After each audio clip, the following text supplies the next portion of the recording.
In a silent garage in Seattle, a single light hums above the concrete floor. Stacks of books, empty coffee cups, the hum of an old computer, and one man staring at a blank screen, seeing not what is, but what could be. Most people saw the internet as a passing storm, a strange experiment of the 90s. But Jeff Bezos saw something else. Asterisk in a silent garage in Seattle. A single light hums above the concrete floor.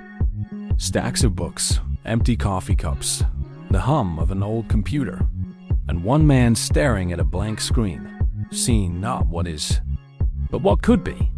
Most people saw the internet as a passing storm, a strange experiment of the 90s. But Jeff Bezos saw something else. A living organism. Growing, expanding, connecting every human heartbeat on Earth. He wasn't thinking of a bookstore. He was thinking of the structure of destiny. The great minds of history share one trait.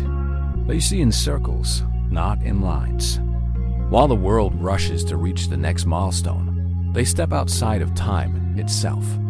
They observe the century as a single movement, and then place themselves at the beginning of that movement, not the end. Bezos once said, "I knew I would regret not trying." But what he truly meant was deeper. I knew that if I ignored the pull of inevitability, I would betray the future that was calling me. In that moment, he was not a businessman. He was a prophet of a coming age, the digital frontier. Every generation births one mind that chooses to look further, to think not in quarters, but in centuries. And that decision is not logical. It's spiritual thought. It requires faith in something unseen, in the architecture of time itself. He left his stable job. He stepped into uncertainty. And while the world measured risk, he measured trajectory. Because here lies the first principle, the first code of an everlasting legacy. If you wish to build something that endures beyond your lifetime, you must align yourself with the direction of inevitability. He didn't try to force the future. He listened to it. He studied patterns, not moments.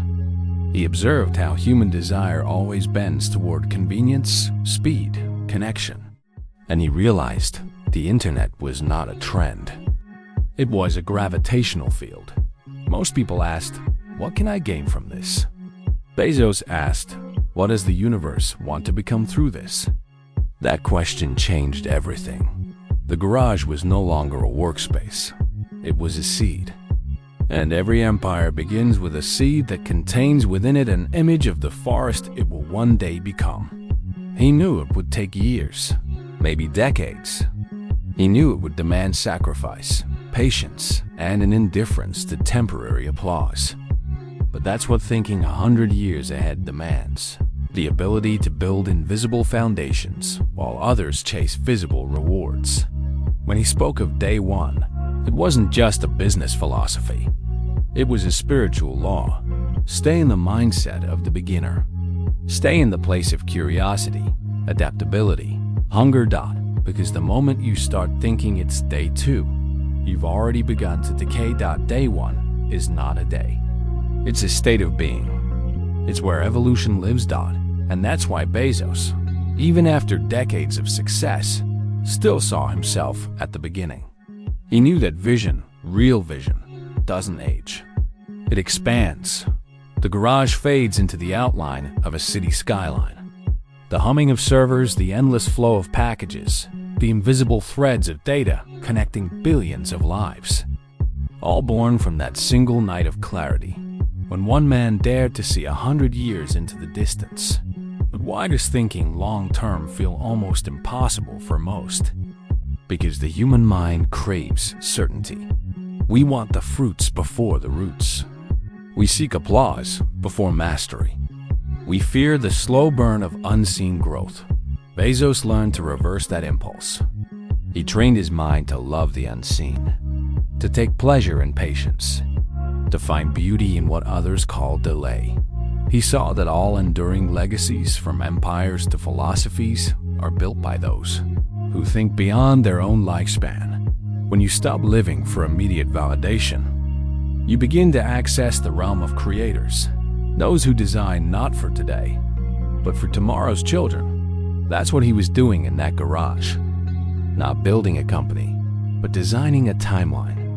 A system that would continue to evolve long after its founder faded from the spotlight. Because when you build with a century in mind, you stop being an entrepreneur and start becoming an architect of civilization. So here is the first truth, the first doorway, to think 100 years ahead. You must detach from the calendar of men and synchronize with the rhythm of the eternal. When you do that, the future stops being something you predict and becomes something you remember. Bezos remembered what the world had forgotten, that all greatness begins as a whisper in solitude, and that whisper becomes a symphony only when someone dares to listen long enough. He listened, and the future answered. There is a law in nature, unwritten, unseen, but it governs everything that endures. The mountains obey it, the oceans flow by it, and every empire that rises from dust must first surrender to its rhythm. Jeff Bezos called it long-term orientation. But beneath the surface, it was something greater, a spiritual geometry. The law of the distant horizon. It begins with a question few dare to ask. What if you built something that would not reward you in your lifetime?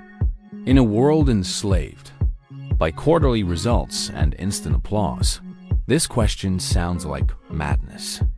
But for those who see the long arc of time, it is the only question that matters. Bezos learned early that most people make decisions as if they will die tomorrow. He chose to make them as if humanity would live forever. The first test of this principle came when Amazon was young, fragile, uncertain, and endlessly questioned. Analysts demanded profits. Investors demanded proof. But Bezos looked to the horizon and saw something invisible to them, a civilization changing its skin. He said, "We are willing to be misunderstood for long periods of time." That is not a strategy. It is an act of faith. Because to think long-term is to endure misunderstanding, to live decades ahead of your time. A seed buried deep in the earth. Storms raging above, yet roots spraying quietly below. The unseen work that sustains the visible. That's how Bezos thought. Every decision was a seed, planted not for himself, but for the soil of tomorrow. He knew that speed can win moments, but patience wins eras. And this is the paradox. Patience is faster than haste when measured across a lifetime. Every project he built, from Amazon Prime to AWS, began as a quiet, unpopular idea. But he knew time compounds. Momentum, like interest, grows unseen. The law of the distant horizon rewards those who remain faithful when others flee. This law demands more than intellect. It demands surrender to the rhythm of inevitability. To live by it is to walk through deserts of doubt, to plant in seasons of silence, and to wait while others harvest. But when the horizon finally arrives, the world calls it genius. They forget the decades of being ignored. BEZOS often described Amazon as a day one company. Not because it was new, but because the mind of day one never expires. It resists the arrogance of arrival. But it stays humble before time. To him, day two meant decay, complacency, entropy, the slow death of curiosity. And so, even at the height of his empire, he remained mentally at the beginning. That is the secret of the distant horizon. To walk forever as if you were still at dawn. Imagine standing at the shore of a vast ocean. The horizon seems unreachable, but every step forward shifts what you can see. The farther you go, the farther it extends. That's how the visionary lives. Always at the edge, always seeing more, never confusing progress with completion. This principle is not only for billionaires. It is for builders of any kind. Artists, teachers, parents, dreamers. Those who think in decades build differently. They speak slower, decide slower, but when they act, their actions echo through generations. Because they're not building for themselves, They're building for time. Ancient craftsmen carving stone. Monks preserving knowledge through centuries. Innovators coding systems that outlive them. All obeying the same silent law, the distant horizon. When Bezos wrote his letters to shareholders, he was not writing updates. He was documenting a philosophy, a manual for enduring creation. He reminded them, focus on the long term. Ignore the noise. Let results speak in decades. That's not business advice. That's spiritual discipline. To think in centuries is to transcend fear. Fear lives in the short term, in the need to control outcomes, to be seen, to be praised. But when you orient yourself toward the horizon, you realize the horizon cannot be owned. It can only be approached. The law of the distant horizon whispers this truth. If your purpose can be fulfilled in your lifetime, your vision is too small. Every great builder knows they are merely one link in an infinite chain. Bezos knew that Amazon was not his end, but his contribution to something larger, the evolution of human infrastructure. He was building the plumbing of civilization itself, tools that would outlive him, systems that would evolve without him. That is why his decisions often looked unreasonable, because he wasn't optimizing for himself. He was aligning with the flow of inevitability. The horizon rewards the patient and punishes the impulsive. It reveals truth only to those who wait long enough to see it unfold. Most people fail not because they lack talent, but because they measure time by comfort, not by consequence. When you think in a 100-year frame, failure becomes feedback, delays become investment, and patience becomes a weapon. The future belongs to those who plant trees under whose shade they may never sit. That is the meaning of the distant horizon. To build knowing you might not see the end, but trusting that someone will. Bezos understood that. That's why he said, it's always day one, not as a motto but as a meditation. A reminder that true creation never ends. So remember this. Every step toward the distant horizon is a step away from fear. Every choice made for the next century is a conversation with eternity. And those who learn to listen to the rhythm of the long term, to the silence between today and forever, they do not chase history. They become it. There exists a secret rhythm beneath all progress, a pulse that beats between failure and discovery, chaos and creation. Every civilization that has risen from dust has danced to it, knowingly or not. It is the rhythm of experimentation, the code that keeps the universe alive. Jeff Bezos did not invent this code. He merely remembered it.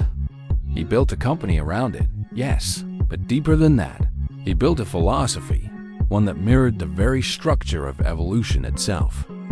In the same way the cosmos experiments with stars, or nature experiments with life, so does the human spirit experiment with ideas.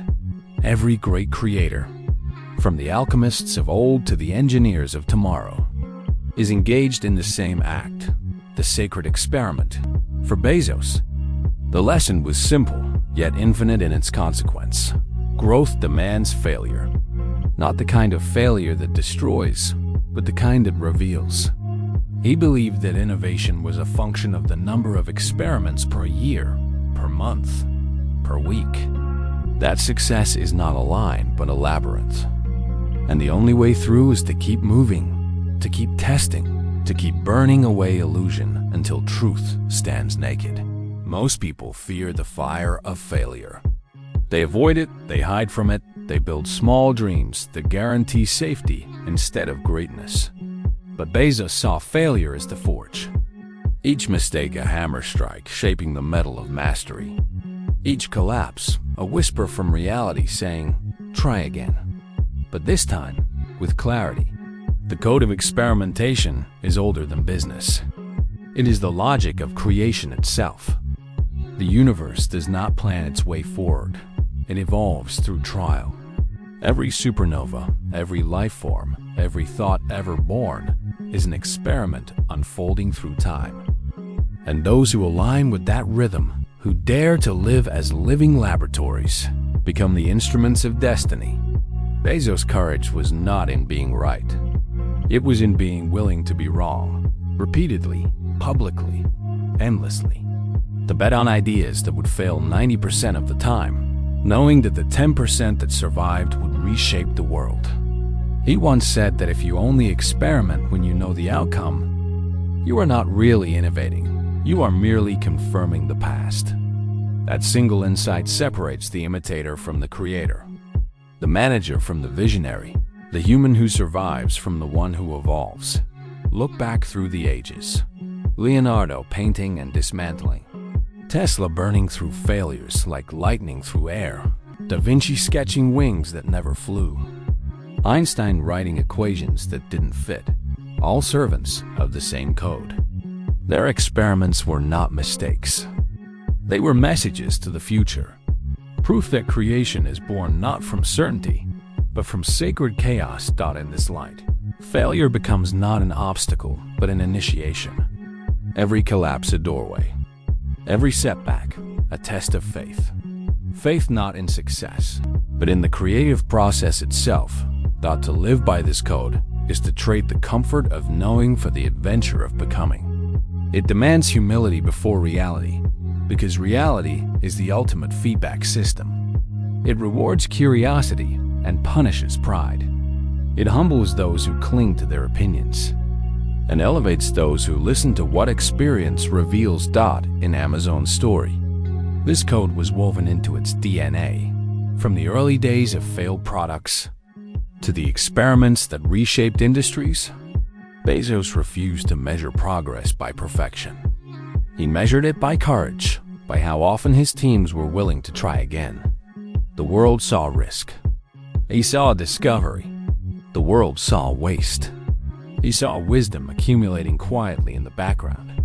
He knew that behind every success the world celebrates, there are hundreds of invisible failures buried beneath.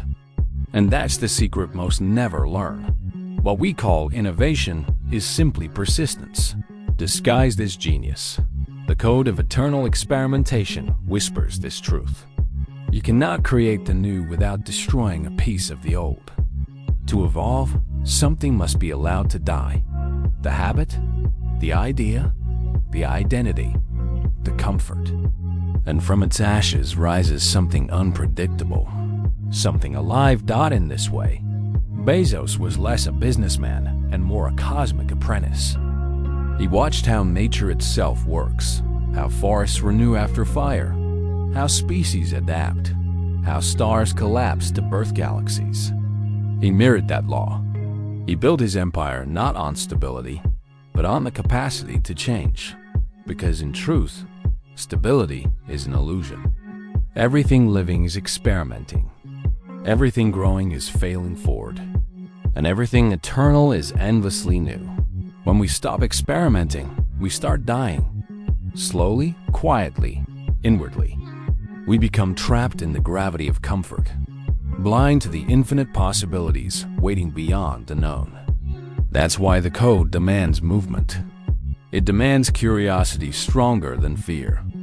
It demands a mind that loves the question more than the answer. To think 100 years ahead, you must embrace 1,000 small failures along the way. You must build your life as a series of evolving drafts, each one closer to truth. Perfection is not the goal. Continuity is. Iteration is the path of immortality. When Bezos said, "Our success at Amazon is a function of how many experiments we do per year," he wasn't talking about metrics. He was speaking the language of the universe itself, a law written in the code of existence, that the more you risk creation, the more alive you become. Every experiment, whether it succeeds or collapses, feeds the great network of understanding. Every attempt adds to the collective intelligence of humanity. And every individual who dares to test the unknown becomes a silent architect of the future. The code of eternal experimentation is not a method. It is a mindset, one that says, I am willing to be broken in order to be reborn. I am willing to be wrong in order to become real. It is the courage to live as the universe lives, restless, curious, unafraid. To let the unknown sculpt you. To let failure refine you. To let discovery define you. Because in the end, all greatness is experimental. All creation is iterative. And all evolution, personal, collective, or cosmic, depends on one sacred act, the willingness to try again. Legacy is not what remains after you are gone. Legacy is what continues to grow when you are no longer adding to it. It is a structure built in time, invisible yet indestructible, a cathedral of intent and design. Every true visionary, from the ancient kings who built pyramids to the modern architects of civilization, has one question carved into their soul. How do I build something that time cannot erode? Jeff Bezos was one of them. He understood early that the empire of the moment is dust, but the empire of principles endures. He was not merely constructing a company.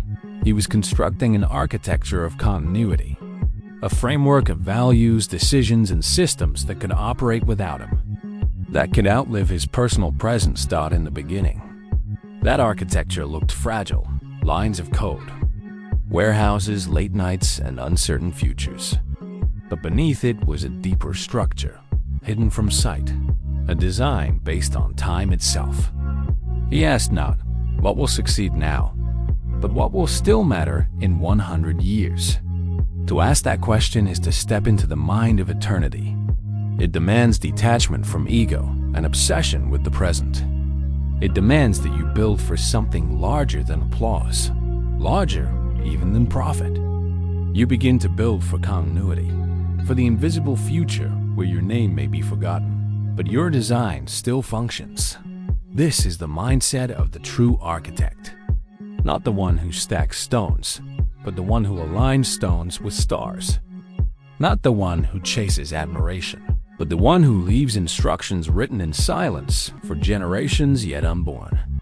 Every decision Bezos made was a brick in that invisible cathedral. He built feedback loops that improved themselves.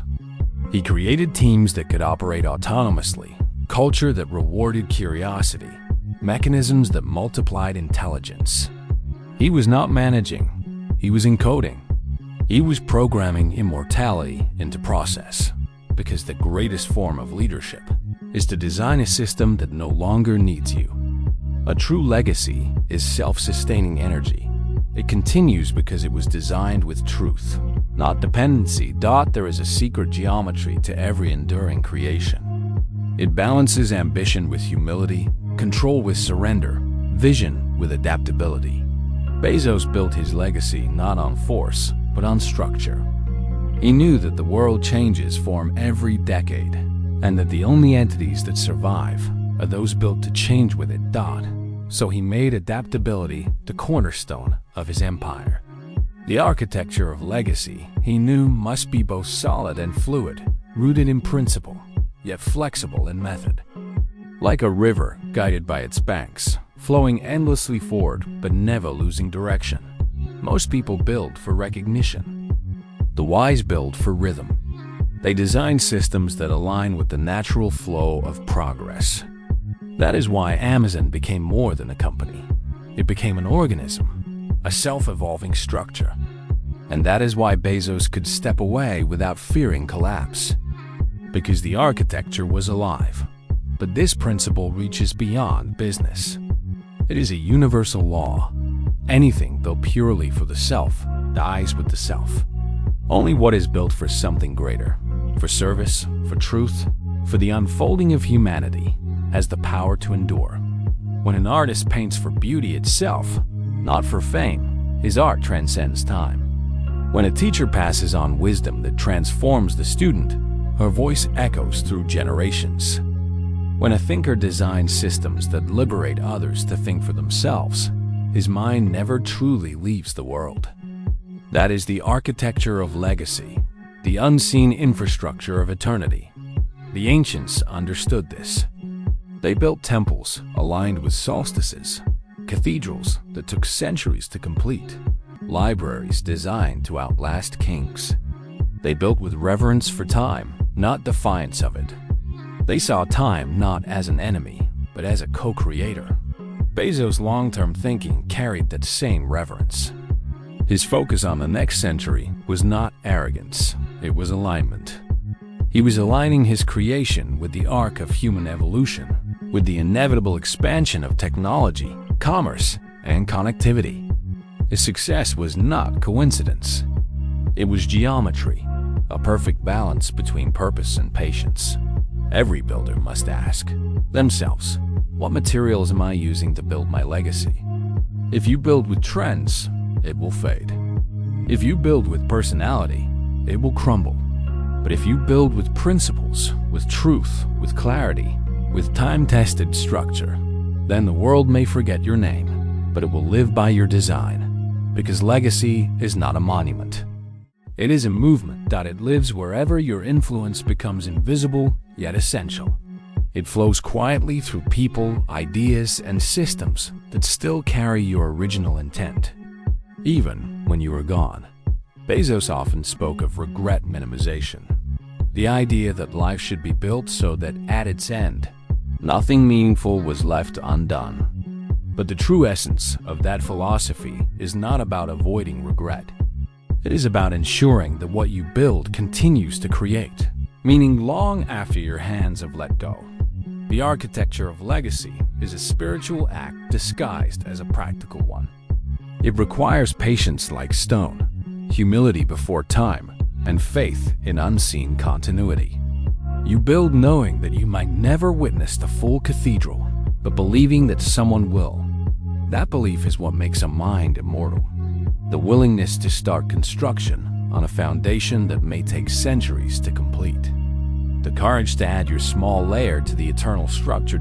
So ask yourself, are you building for comfort, or are you building for continuity? Are you stacking achievements or laying foundations? Because one will end with applause, the other will echo through history. In the end, every human being is an architect of something, a family, a company, a belief, a culture. And the quality of that structure depends on the consciousness that builds it. Bezos built his architecture upon time itself. He synchronized with the rhythm of evolution, and because of that, his vision will not fade. The lesson is timeless. Build not for yourself, but for the flow of time. Build not for now, but for forever. That is the architecture of legacy, and it is the only architecture that never falls. There comes a point when vision no longer belongs to a single man. It expands beyond the mind that birthed it, beyond the century that shaped it, and begins to live on its own like light, continuing long after the star has died. That is the destiny of every true builder. To think so far ahead that one's imagination dissolves into the fabric of evolution itself. To design systems not merely to last, but to teach the future how to think.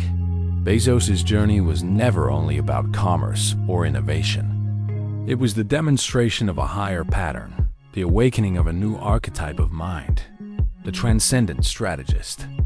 A mind that sees the horizon not as a limit but as a doorway. A consciousness that understands time not as a line but as an ocean and itself, a current within it. He learned, as all great creators do, that the outer empire mirrors the inner. Every warehouse, every algorithm, every launch into orbit was an external reflection of an internal architecture discipline, patience, vision. To build outward, one must first build inward. To extend civilization, one must first expand consciousness. That is the unspoken secret of those who think. In centuries, they cultivate silence within. Because only in silence can you hear the rhythm of the long term. When Bezos imagined his space company, it wasn't escape, it was continuity. He wanted to ensure that the flame of human progress would never be extinguished by the limits of a single planet. It was the same impulse that built cathedrals, the same longing that carved pyramids and launched telescopes. The desire to see beyond the horizon. The horizon has always been humanity's oldest teacher. It tells us that there is always more to discover, that the edge of vision is only the beginning of understanding. and those who keep walking toward it despite ridicule, despite uncertainty, become the translators of the future.